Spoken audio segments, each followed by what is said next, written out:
Bapak Ibu, saudaraku sekalian, untuk siang ini tema khotbah saya bagaimana kita diubah oleh kebenaran. Pada dasarnya ada dua macam perubahan dalam hidup manusia. Perubahan yang pertama adalah satu perubahan yang membawa seseorang semakin ke arah yang baik atau yang mulia. Perubahan yang kedua adalah perubahan yang membawa manusia ke arah yang semakin buruk atau semakin hina. Kita semua mengalami perubahan. Dan kita harus memeriksa hati kita, memeriksa kelakuan kita, sikap dan perkataan kita. Perubahan ke arah manakah kita? Sekian tahun kita ikut Tuhan, sekian tahun kita bertumbuh. Apakah kita bertumbuh ke arah mulia atau ke arah yang hina? Saya membaca satu cerita yang merupakan satu cerita atau kisah di balik Da Vinci melukis perjamuan akhir atau Last Supper waktu Yesus bersama dengan 12 muridnya. Cukup menarik ceritanya Bapak Ibu, saudaraku sekalian. Diceritakan di sana bagaimana Da Vinci ini mengumpulkan satu demi satu tokoh ini dan kemudian melukis wajah satu demi satu mulai dari Yesus, kemudian Petrus, Yakobus, Yohanes dan seterusnya sampai Yudas. Yang paling awalnya sulit adalah ketika menemukan atau mencari wajah Yesus Kristus. Karena ini wajah dari Tuhan, wajah dari yang mulia. Gambaran wajahnya harus agung, harus mulia, sorot matanya harus penuh kasih. Dan dengan pencarian yang begitu lama dan perjuangan yang begitu berat, akhirnya dia menemukan tokoh, seseorang yang memiliki wajah yang bisa menjadi model Yesus Kristus. Dan setelah itu beberapa murid lain terus dilukis satu demi satu, dan lukisan yang tampaknya sederhana ini dilukis dalam hitungan. Bukan hari, bukan bulan, tapi tahun. Jadi ini satu lukisan yang sungguh hebat. Dan ketika giliran untuk mencari wajah untuk menjadi model Yudas, Da Vinci mengalami kesulitan yang luar biasa. Kenapa? Karena ini harus wajah yang merupakan wajah yang berbeda jauh dengan wajah-wajah sebelumnya, apalagi wajah Tuhan Yesus Kristus. Dia cari ke penjara-penjara, dia cari ke lorong-lorong, dia cari ke tempat-tempat di pinggir jalan, tempat-tempat tunawisma, di mana dia bisa menemukan mungkin wajah yang bisa digambarkan seperti Yudas Iskariot ini. Wajah yang licik, wajah yang cinta uang, wajah yang penuh tipu muslihat. Dengan pencarian yang panjang, akhirnya Da Vinci menemukan seorang yang bisa mewakili wajah Yudas Iskariot. Kemudian terjadi percakapan di sana dan ditawar berapa kira-kira nanti dibayarnya. Dan disetujui. Waktu dilukis, digambar wajah si Yudas Iskariot ini. Sebelum wajah ini digambar selesai, si Yudas Iskariot ini menangis terseduh-seduh. Dan Da Vinci bingung kenapa ini orang menangis saat wajahnya dilukis. Terus dia tanya, apakah Anda keberatan saya lukis? Oh tidak, saya tidak keberatan. Apakah dana atau biaya yang saya berikan kepada Anda kurang? Oh juga bukan itu masalahnya. Lalu apa? Mengapa Anda menangis begitu keras? Kenapa Anda begitu sedih waktu saya lukis wajah Anda? Dan dia berkata begini, Tuhan tidak memperhatikan saya. Coba lihat saya sekali lagi dan perhatikan saya sekali lagi. Lihat, perhatikan saya Tuhan. Beberapa tahun yang lalu Tuhan memakai saya untuk menjadi model wajah bagi Tuhan Yesus Kristus. Bagi Tuhanku, Rajaku. Sekarang Tuhan memakai saya untuk menjadi model pengkhianat. Model yang mengkhianati Tuhanku. Sudah terlalu jauhkah aku jatuh? Sudah terlalu berubahkah wajahku? Dulu wajahku menggambarkan kemuliaan Kristus. Sekarang wajahku menggambarkan sang pengkhianat Kristus. Bapak Ibu saudaraku sekalian, kita semua bisa seperti ini. Mungkin awalnya kita ikut Tuhan, gambaran wajah kita tulus, hati kita bersih, kita polos, kita mau cari Tuhan saja. Tidak ada kepentingan apapun. Tetapi dalam perjalanannya justru kita berubah. Kita tidak tulus, kita banyak intrik, kita jahat dan kita menjual iman kita. Kita menjual Yesus Kristus. Tapi ada juga orang-orang mungkin, orang-orang yang datang kepada Tuhan dengan wajah Yudas. Wajah yang kotor, sifat yang kotor, kelakuan yang rusak. Waktu datang kepada Tuhan, Tuhan ubahkan oleh kebenaran, Tuhan ubahkan oleh kuasa Roh Kudus. Jadi pribadi-pribadi seperti Yesus Kristus. Kita harus mengoreksi diri Bapak Ibu. Dan yang tahu hanya Bapak Ibu dan Tuhan. Manusia bisa terkecoh dengan penampilan kita, aktivitas agama kita. Seminggu sekali kita ke gereja, kita memberikan persembahan rutin, mungkin ke rumah Tuhan. Juga mungkin kita orang yang terkenal baik di masyarakat, donatur di masyarakat. Tetapi sebenarnya hati kita penuh dengan kebencian, penuh dengan intrik, penuh dengan kelicikan. Dan hanya Tuhan dan saudara yang tahu. Lebih baik kita datang di awal dengan kekotoran, kenajisan, kemunafikan. Tapi di perjalanan waktu kita dengar firman. Kita mengalami begitu banyak proses dan kita berubah. Itu yang Allah kehendaki dalam hidup kita. Siapa saudara? Siapa kita? Mari kita datang kepada Tuhan. Kita koreksi diri kita dan kita berkata, Tuhan, periksa aku. Cek aku. Apakah wajahku mencerminkan Kristus? Atau wajahku mencerminkan Yudas Iskariot. Sekarang lihat samping kanan, samping kiri saudara. Dan bilang gini, wajahmu seperti wajah Yesus Kristus. Minimal kelak di masa depan.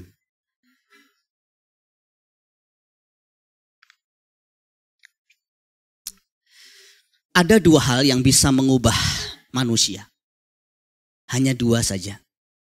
Dan dua ini yang pertama adalah firman atau Injil. Alkitab jelas mengatakan bahwa oleh firmanku, karena firmanku kamu sudah bersih.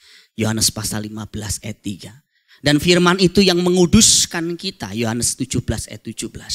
Pemazmur juga mengatakan, dengan apakah seorang muda menjaga kelakuannya tetap bersih? Dengan menjaganya dengan firman Tuhan. Jadi firman Tuhan membuat hati kita bersih, membuat hati kita kudus dan tetap kudus. Tanpa firman kita tidak bisa bersih. Di mata manusia mungkin tampak bersih, tapi tidak di mata Tuhan. Dan untuk menjaga hati kita tetap bersih sebagai orang-orang yang mungkin punya darah muda, punya nafsu yang besar, cuman satu juga. Jaga dengan firman. Tanpa firman, tidak bisa dijamin seseorang itu bisa bertahan. Dalam sebuah video yang saya kirim ke Pak Sutri, tingkat pemimpin yang saya juga izinkan untuk di-share ke tingkat Pak Sutri di bawah komselnya, saya bilang, kenapa perselingkuhan itu bisa terjadi? Dalam video tersebut diceritakan, kenapa perselingkuhan itu mudah sekali terjadi. Dan bagaimana cara untuk supaya seseorang itu tidak selingkuh sekalipun ada 1001 alasan dan juga cara untuk dia bisa selingkuh. Sebenarnya sederhana saja. Tapi yang sederhana ini dicapai dengan seumur hidup kita. Yaitu takut akan Tuhan. Laki-laki kalau nggak takut Tuhan, potensi untuk selingkuh itu besar sekali. Termasuk wanita. Siapa bilang wanita itu tidak bisa selingkuh? Sekarang zaman emansipasi. Cuman bukan pria aja yang bisa, wanita juga bisa. Tapi kalau orang takut akan Tuhan, sekalipun istri nggak tahu, sekalipun suami nggak tahu, sekalipun banyak duit, sekalipun ada begitu banyak kesempatan di luar sana, kalau dia takut Tuhan, dia nggak akan melakukan. Jadi kata kuncinya itu cuma takut akan Tuhan. Cuman takut akan Tuhan ini nggak bisa muncul dengan sendirinya. Orang harus ketemu Tuhan dulu, ngalami Tuhan dulu secara pribadi, baru bisa takut akan Tuhan. Kapan seseorang alami Tuhan? Gak ada yang tahu juga. Belajar firman, dengar khotbah, sekali, 2 kali, 10 kali, 100 kali, 1000 kali, 1.000.000 kali mungkin baru klik, saya nggak tahu. Setiap kita punya titik awal beda-beda. Ada orang memang dasarnya udah baik. Ya ada orang memang dasarnya udah brengsek, dari sejak mudanya udah brengsek. Tapi ada orang sejak mudanya udah bagus, sejak kecil udah cinta Tuhan. Walaupun dia belum kenal Tuhan tanda kutip. Anak baik-baik di rumah, bantu orang tua, belajar, nggak pernah nyentuh yang berhubungan dengan kejahatan moral. Orang seperti ini di gereja nggak terlalu, mungkin tanda kutip ya nggak terlalu sulit dibenerin. Tapi yang sudah terlanjur keluar masuk tempat pelacuran, narkoba, judi, bandar judi, gampang tersinggung, mudah berantem, itu nggak gampang Bapak Ibu. Jadi nggak bisa bilang ini, itu yang pemuritan aja, gereja saja, komsel aja tetap begitu. Mending saya. Iya karena saudara memang dasarnya udah baik.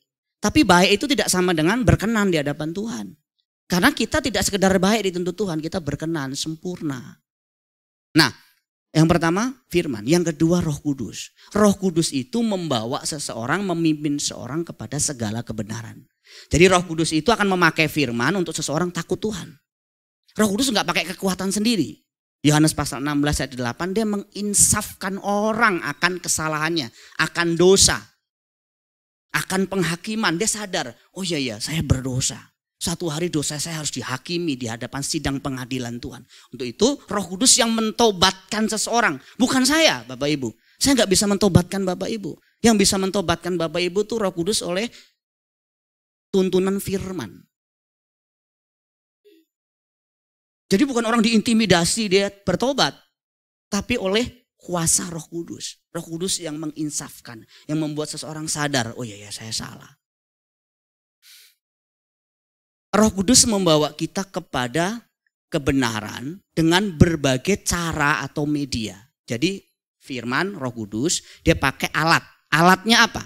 Alatnya kurang lebih kalau saya kelompokkan ada 5 alat yang biasanya Roh Kudus pakai. Yang pertama adalah masalah atau situasi ekstrim. Ada orang dengar firman mental Bapak Ibu, nggak bisa. Karena udah terlanjur rusak. Kalau orang terlanjur rusak, firman Roh Kudus itu perlu alat lain, namanya masalah. Bukan sekedar masalah, masalah yang ekstrim. Salah satu tokoh dalam Alkitab yang alami itu siapa? Simson.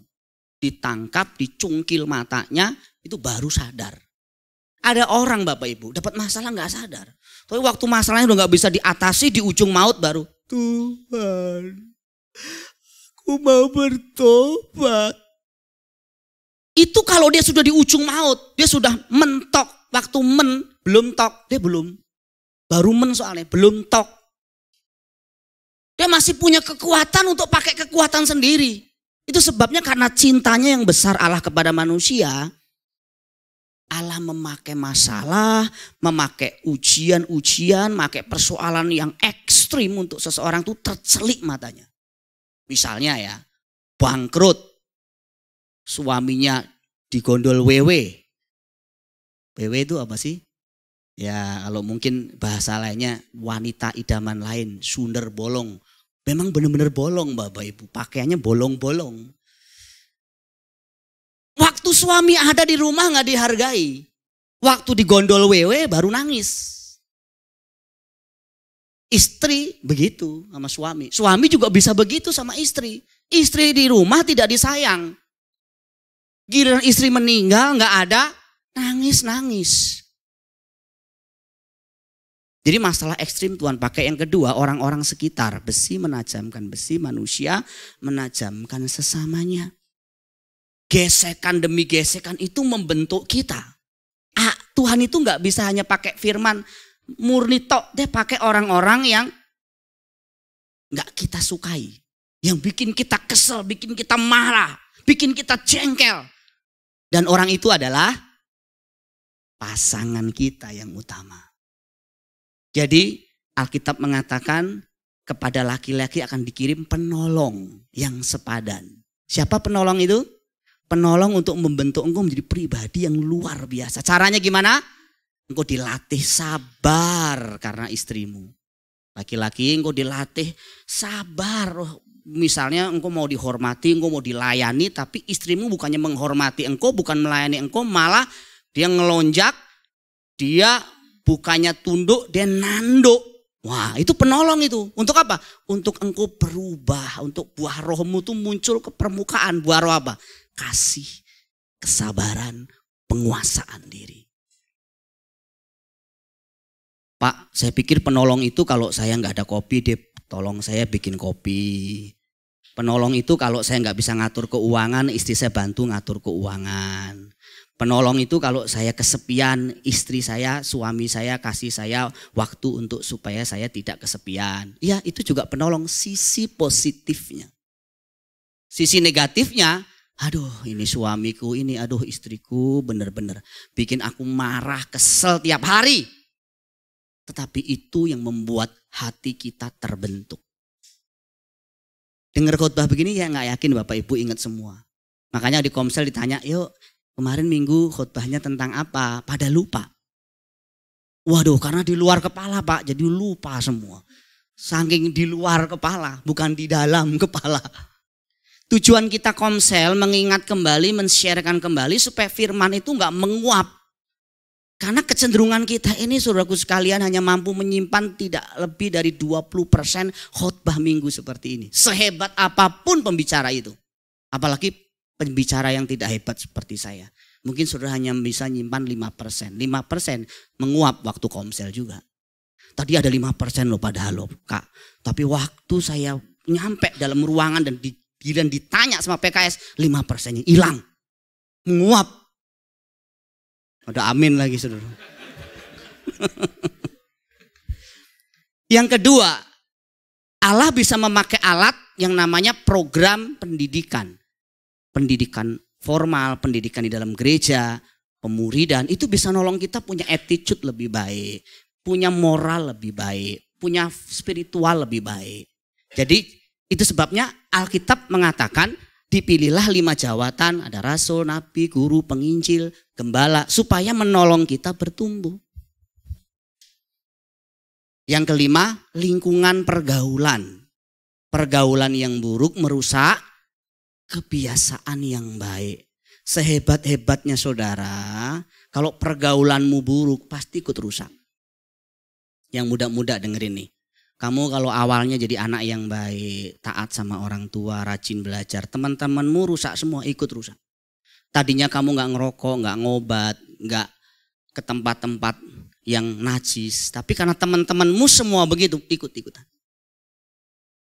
Bapak-bapak yang tadinya nggak suka nongkrong dengan bapak-bapak lain yang nggak ada kerjaan, ikut-ikutan nongkrong. Nongkrong masih mending. Kadang-kadang ikut selingkuh. Loh, kan banyak juga orang yang datang sama saya bukan jemaat, aman.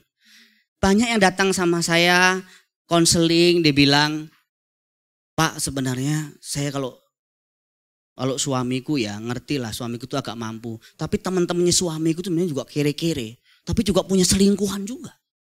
Ayo. Orang punya selingkuhan tuh bukan karena dia mampu saja. Pengaruh teman-temannya. Udah gue bayarin deh. Udah kita laki-laki, sama-sama laki-laki kita saling menolong. Katanya begitu. Saling menolong untuk masuk neraka itu namanya. Makanya perlu komunitas sel supaya ngobrolnya itu firman di sana. Jangan ngobrolin perselingkuhan, ngobrolin yang lain-lain yang gak benar.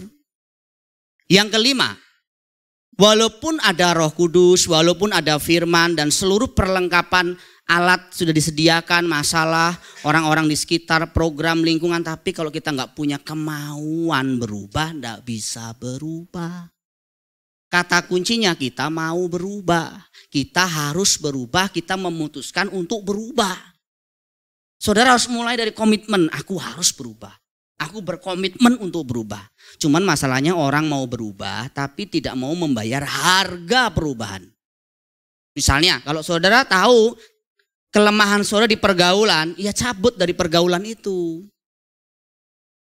Kalau pergaulanmu membuat engkau rusak, membuat engkau tidak setia sama pasanganmu, ngomong maaf ya mulai sekarang saya tidak lagi ya ngumpul-ngumpul sama kalian ya. Kenapa? Istrimu larang ya? Ya gitu aja. Alah, suami-suami takut istri, nggak apa-apa. Kalau takutnya yang baik nggak apa-apa, itu menghormati istri. Beberapa bahkan dari saudara yang pasangan-pasangan yang suami-suami yang cerita kepada saya, misalnya saya tanya soal manajemen keuangan gimana, ada yang cerita, oh saya serahkan semua keuangan sama istri. Saya setuju juga.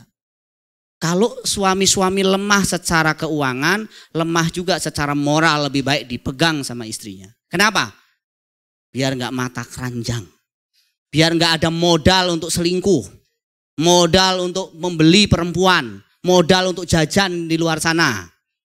Mau jajan, makanan boleh, dibeliin sama maknya, sama istrinya maksud saya. Nah, Bapak Ibu saudaraku sekalian, kemauan kita tuh penting sekali. Ada 5 faktor yang mempengaruhi kehidupan manusia. Saya nggak cantumkan di sana, saudara bisa ingat. Yang pertama, kehendak Allah. Yang kedua, free will. Yang ketiga, ketetapan Allah. Artinya begini, ini contoh 3 ini saya kasih contoh dulu. Misalnya gini, saudara mau nikah. Kehendak Allah adalah menikah dengan seiman. Tapi ada free will. Saudara bisa punya kebebasan memilih. Mau yang seiman, mau nggak seiman. Tapi ada namanya nanti hukum tabur tuai, itu yang keempat. Yang ketiga, ketetapan Allah. Saya lompat sengaja. Artinya begini, saudara diberitahu sama firman, kehendak Tuhan itu adalah menikah dengan suami yang seiman. Saudara membuat pilihan tidak menikah atau menikah dengan orang yang tidak seiman. Akhirnya saudara akan menabur, akan menuai apa yang saudara tabur. Tapi Pak, dia awalnya nggak kenal Tuhan, tapi jadi kenal Tuhan, puji Tuhan. Tapi kalau sudah ngerti, jangan coba-coba. Kalau udah ngerti firman nih, jangan coba-coba. Yang muda-muda yang belum nikah ya, jangan coba-coba. Aku mau selamatkan jiwanya untuk Tuhan, tubuhnya untuk saya. Jangan coba-coba. Karena kita nggak pernah bisa nebak itu. Tetapi kalau seorang sudah masuk ke wilayah pernikahan, dia masuk wilayah namanya ketetapan Allah. Apa yang dipersatukan Allah tidak boleh diceraikan oleh manusia. Sekalipun engkau bebas memilih, tapi kalau sudah milih nikah sama dia, nggak boleh cerai. Susah dong Pak, susah memang. Jadi kehendak Allah kita menikah dengan orang seiman. Keputusan kita akhirnya menikah dengan orang yang tidak seiman. Tapi setelah kita menikah, itu sudah jadi ketetapan Tuhan. Mau seiman mau nggak seiman, itu tetap kehendak Tuhan, harus sampai mati. Itu kekristenan. Waduh, kalau salah pilih gimana? Enggak. Kalau udah diberkati enggak ada salah pilih. Aduh Pak, berarti nasi sudah jadi bubur ya? Iya. Terus dimakan Pak? Ya dimakan buburnya. Enggak enak buburnya? Tambah cakwe. Tambah kuping babi. Tambah ayam rebus. Jadi enak. Tetapi ada yang kelima. Yang disebut dengan pengaruh kuasa roh jahat. Roh jahat juga akan pengaruhi saudara sedemikian rupa, keluargamu rusak, kehidupanmu rusak. Itu sebabnya peperangan rohani terus terjadi dalam kehidupan kita. Kita perlu firman, kita perlu komunitas, kita perlu dekat sama Tuhan setiap hari. Kenapa? Karena kita bisa jebol di pertahanan yang kelima ini. Saya lanjutkan. Jadi semua yang tadi saya sebutkan, semua fasilitas dari masalah orang-orang di sekitar, program pendidikan, lingkungan pergaulan, kemauan kita sendiri itu bisa dipakai untuk mengubah kehidupan kita asalkan respon kita benar. Kalau respon kita salah enggak bisa Bapak. Misalnya kita ngadepin masalah, kita memilih untuk pahit, kita memilih untuk kecewa, kita nggak berubah lebih baik, kita lebih hancur. Saya pernah ceritakan ini ya, mengenai filosofi telur dan ubi. Sama-sama direbus, ya telur sama ubi sama-sama direbus.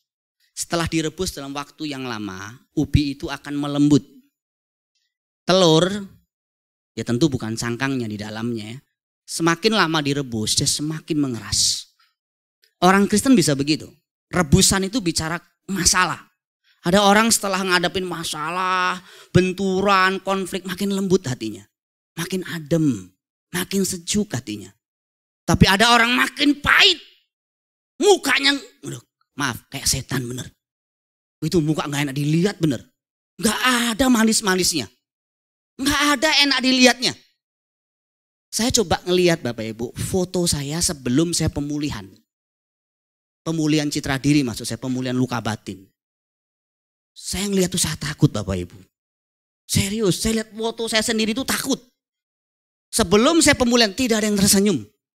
Semua foto saya begini.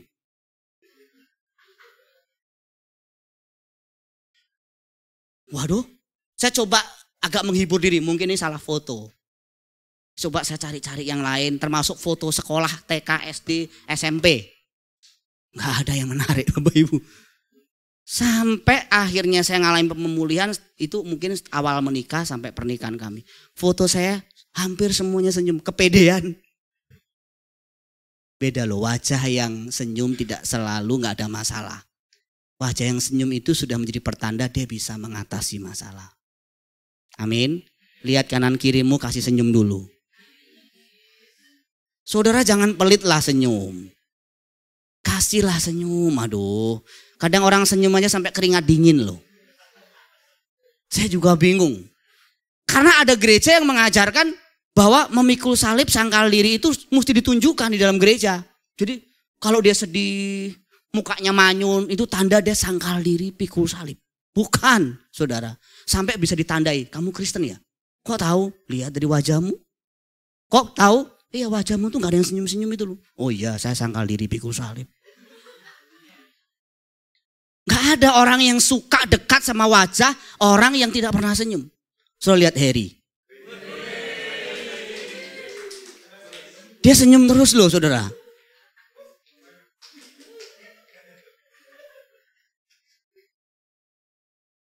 Siapa ya? Saya mau ngomong siapa tadi? Yang wajahnya dulu waktu awal-awal di SPC. Oh Marno, mana Marno?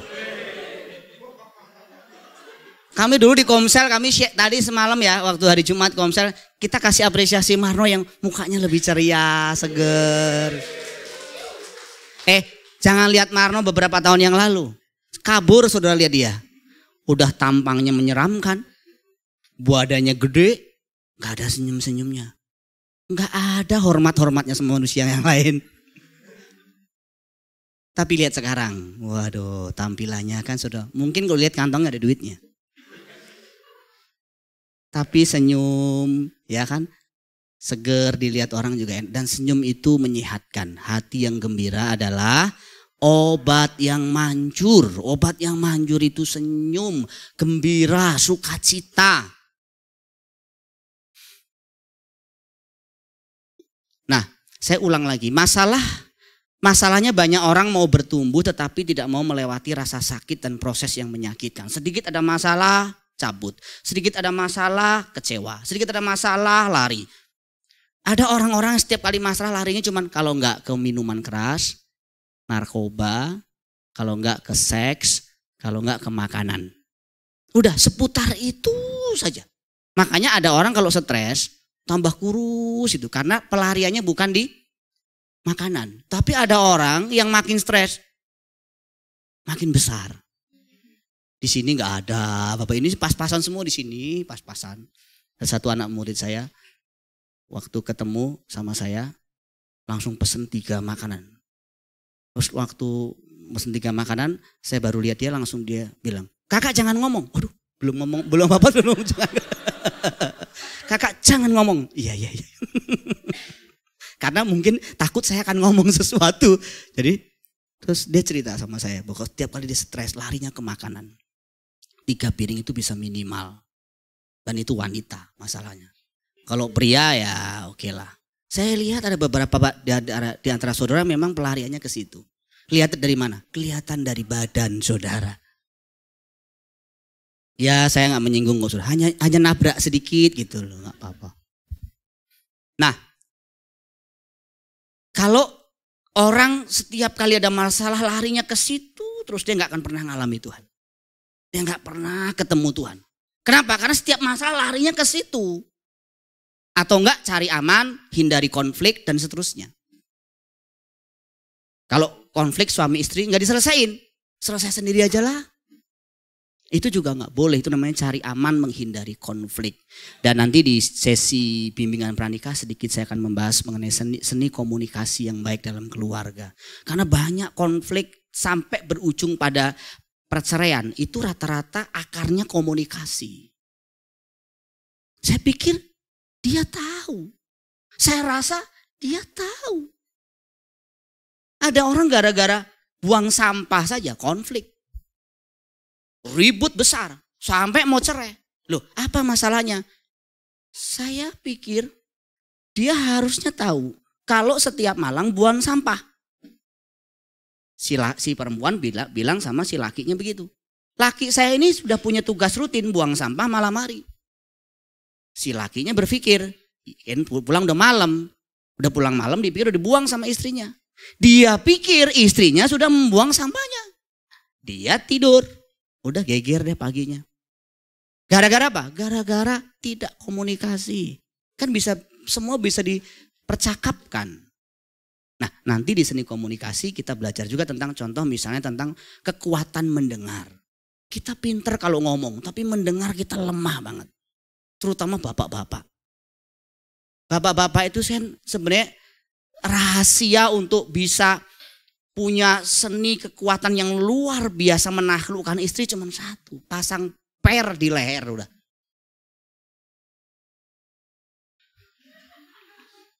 Jadi gini Pak, gini Pak. Udah seneng itu istri. Coba pasang per. Bapak-bapak pasang per aja.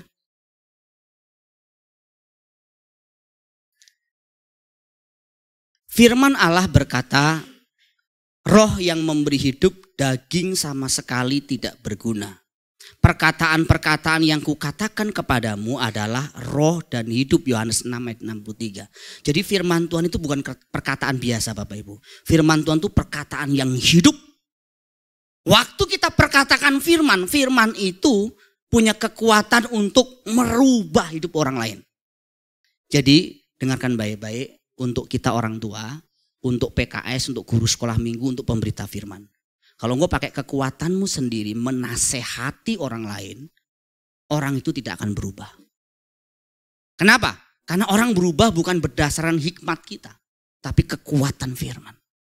Kalau kita mau menasehati anak kita jangan bilang gini, pokoknya kamu harus lakukan ini, pokoknya. Anak tanya, kenapa pokoknya Mi? Pokoknya ya, pokoknya. Pokoknya kamu gak boleh tidur malam-malam, pokoknya gak boleh tidur, udah. Anak pengen tahu apa alasannya. Alasannya harus firman. Kalau alasannya pokoknya, anak nggak bisa menggores hati anak-anak, pikiran anak juga nggak tahu. Suami istri juga begitu.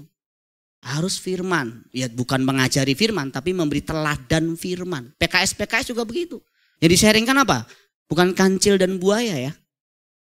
Bukan cerita sinetron yang diaplikasikan dalam komsel, tapi firman Tuhan yang diaplikasikan.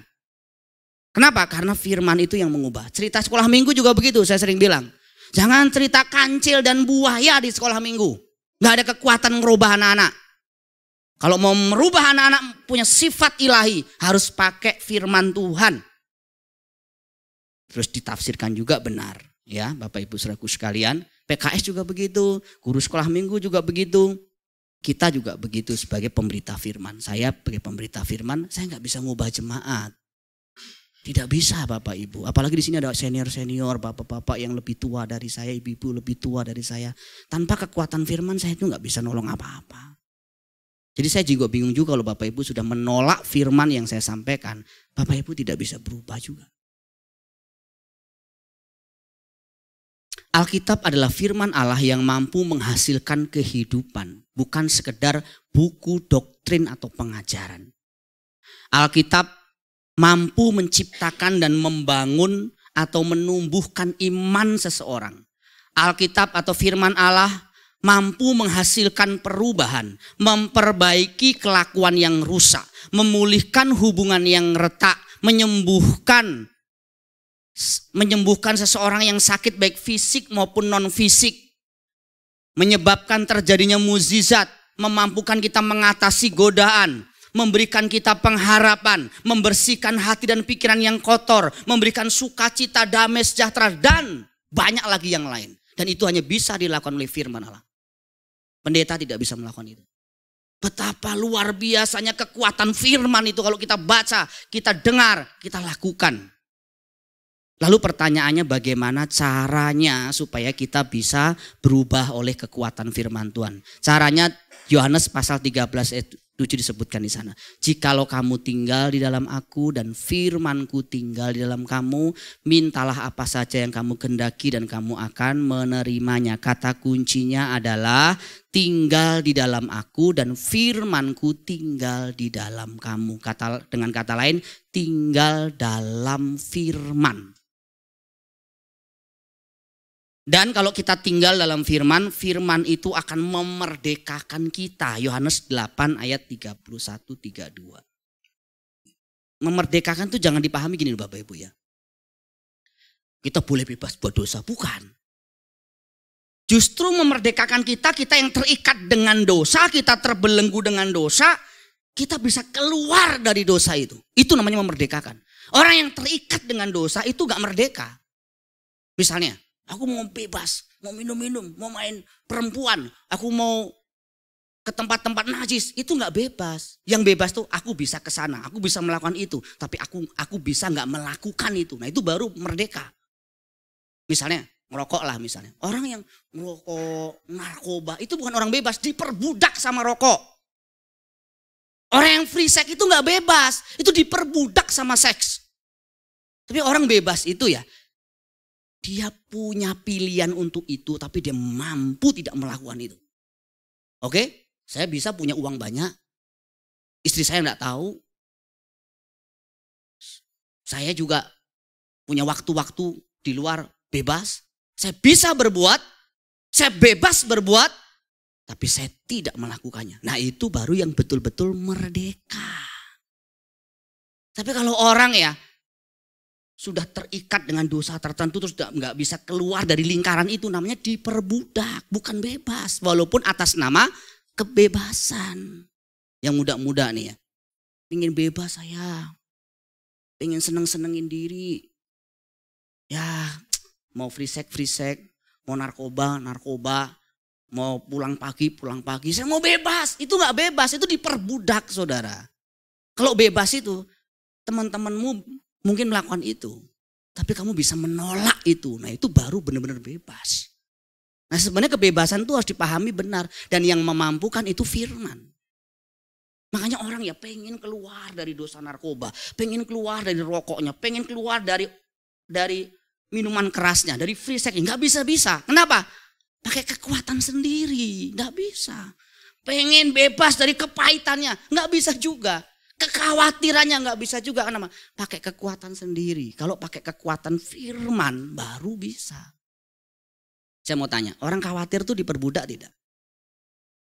Orang yang menyimpan kepahitan itu diperbudak tidak? Diperbudak gitu. Lihat orang yang kepahitan tuh, gigit gini. Tidur gitu kan. Pematiin lu. Sementara orang yang lain, mungkin yang dia kepahitan tuh bebas-bebas saja. Dia gak ngerasa nyakitin soalnya. Kok gitu Pak? Bapak ngalami ya? Saya ngalami bertahun-tahun. Kalau saya bisa diperes nih hati saya, warnanya mungkin lebih hitam dari kulit saya. Hitam bener. Saking saya kepahitan dengan banyak orang dulu. Tapi saya memaafkan mereka semua. Dan waktu saya memaafkan mereka, saya merdeka, benar-benar merdeka. Coba lihat wajah orang yang menyakiti hati kita gimana. Enak gak? Lebih baik kita lihat tembok kan? Yuk suami istri yang kalau masih dongkol. Enak gak lihat wajah suaminya? Gak enak ya? Apalagi dicium sama suaminya. Gak enak ya? Suami juga begitu. Lihat wajah istrinya enak ya? Pengen cium tembok aja daripada cium istrinya. Ayo cium dulu sebelum berangkat kantor. Alah cium tembok aja deh. Kenapa? Enak gitu. Itu terikat, terbelenggu. Orang yang bebas itu dia bisa berkata, aku sakit hati, aku terluka, tapi aku memutuskan untuk tidak menyimpan. Aku memutuskan untuk memaafkan kamu. Aku melepaskan pengampunan buat kamu. Udah itu merdeka tuh. Plong, lega gitu.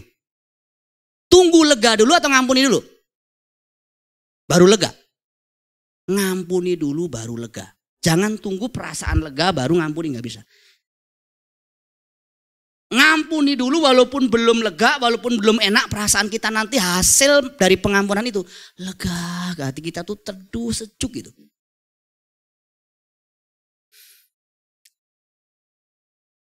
Jadi bagaimana caranya kita tinggal dalam firman-Nya? Secara cepat saya akan sampaikan karena ini hal-hal umum. Yang pertama, menerima otoritas Alkitab. Alkitab harus menjadi standar otoritas dalam kehidupan kita. Kompas yang kita percayai untuk menunjukkan arah kehidupan kita. Yang menikah, yang married, saya selalu titipkan Alkitab sebagai hadiah dari gereja. Tolong dibaca ya Agung Nana. Walaupun biasanya sekarang Alkitab pernikahan sudah nggak dibaca lagi. Sampai saya bilang sama istri saya kemarin, perlu nggak ya? Sekarang banyak Alkitab elektronik sehingga Alkitab dari gereja itu jarang dibaca. Jangan-jangan yang lain juga begitu. Ada di sini yang mengaku dosa nggak dibaca sama sekali. Ditaruh mungkin disimpan sampai bulukan. Melihat Alkitab juga menjadi nasihat yang kita dengar untuk membuat keputusan-keputusan kita. Patokan yang kita pakai untuk mengevaluasi segala sesuatu. Kehidupan pernikahan, keuangan, pelayanan, gaya hidup, karakter. Evaluasinya berdasarkan Alkitab, bukan perbandingan dengan orang lain. Lihat Tupi sebelah. Kayaknya romantis gitu loh. Bahagia gitu loh. Kok kita ini berantem dulu ya Pi?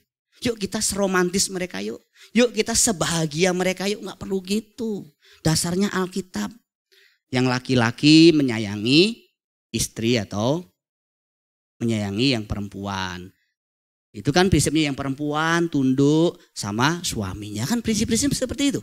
Gak usah kita bandingin dengan keluarga lain. Alkitab menjadi penentu kehidupan kita. Banyak masalah terjadi karena kita mendasarkan pilihan dan keputusan kita pada hal yang tidak dapat diandalkan. Misalnya, kita mengambil keputusan berdasarkan karena semua orang melakukannya. Itu namanya kebudayaan. Kan semua orang melakukan, saya juga melakukan.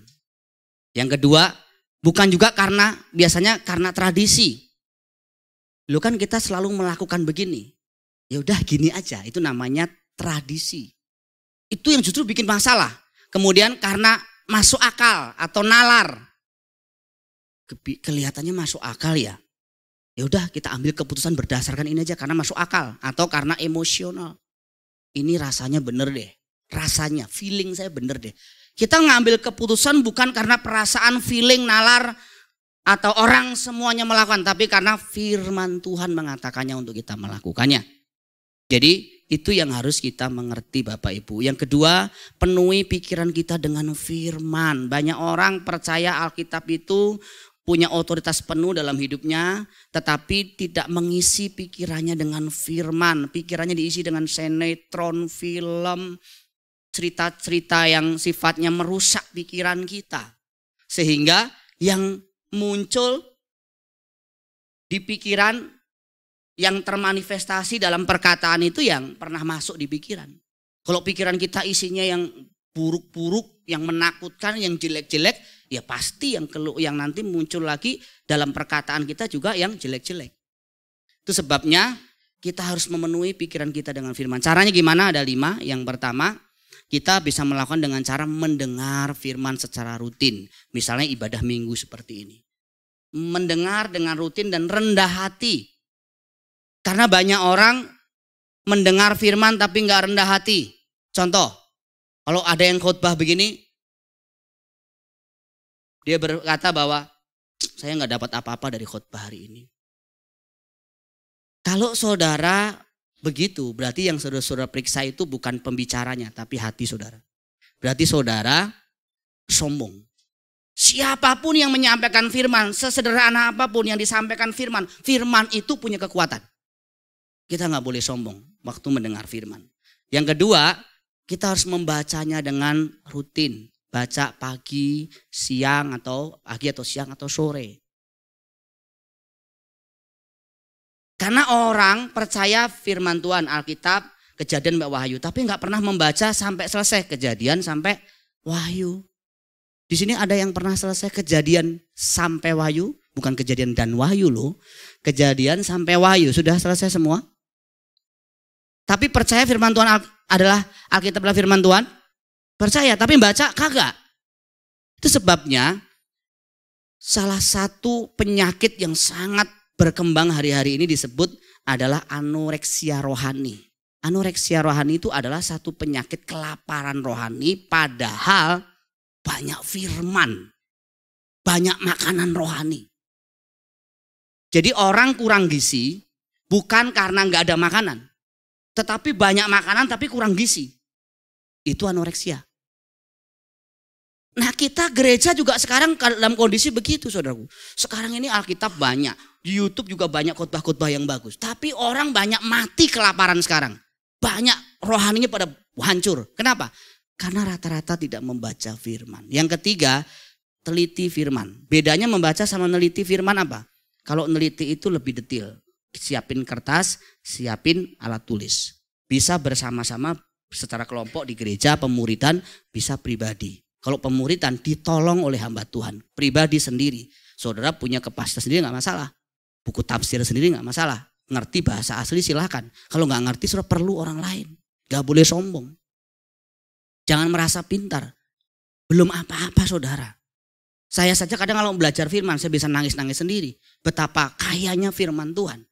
Kisah Rasul 17 ayat 11 mengatakan orang-orang Yahudi di kota itu lebih baik hatinya daripada orang Yahudi di Tesalonika. Karena mereka menerima firman itu dengan segala kerelaan hati dan setiap hari mereka menyelidiki kitab suci untuk mengetahui apakah semua itu benar. Setiap hari loh. Mereka selidiki kitab suci. Makanya orang yang belajar kitab suci, orang yang belajar firman gak mungkin sama. Hatinya gak mungkin sama. Pasti lebih baik. Pasti gak mungkin sama. Orang tuh ikut pemuritan, ikut PA, ikut komsel sama aja. Gak mungkin. Kalau sama mungkin sekarang. Belum tahu 10 tahun yang akan datang. Kalau dia terus begitu, dia mungkin bisa menjadi pribadi yang luar biasa. Yang keempat, merenungkan. Merenungkan itu seperti dalam Mazmur 1 ayat 1 sampai 3. Merenungkan siang dan malam. Gimana caranya? Menghubungkan firman itu dengan kehidupan kita sehari-hari. Kalau perlu menghafalkan ayatnya. Di pemuritan kita tolong juga ya. 1 ayat hafalan 1 bulan. Sebenarnya 1 hari 1. Tapi itu hanya untuk mancing saja. 1 ayat hafalan 1 bulan. Dihafalkan. Kemudian nanti direnungkan. Dan yang terakhir, menerapkannya. Saudara, mendengar, membaca, meneliti, merenungkan itu sulit. Tapi lebih dari semua itu yang paling sulit adalah melakukannya. Tetapi orang yang melakukan firman itu dijanjikan akan berbahagia. Yakobus 1:25. Dijanjikan akan berbuah 30 lipat, 60 kali lipat, 100 kali lipat. Matius 13 ayat 23. Dijanjikan punya dasar kekristenan yang kokoh. Matius pasal 7, 24 sampai 27. Dan semua janji itu bersyarat. Saya bingung loh kalau dengan orang Kristen yang gak pernah mau bayar premi tapi mau klaim asuransi. Gak ada begitu. Preminya itu kita belajar firman. Preminya itu kita tekun menggali firman. Jaminannya kita baru boleh ambil. Manfaatnya baru kita boleh ambil. Jangan mau ambil manfaatnya tapi gak mau bayar harganya. Kita harus berani membayar harganya. Tuhan kiranya menolong kita sekalian. Amin.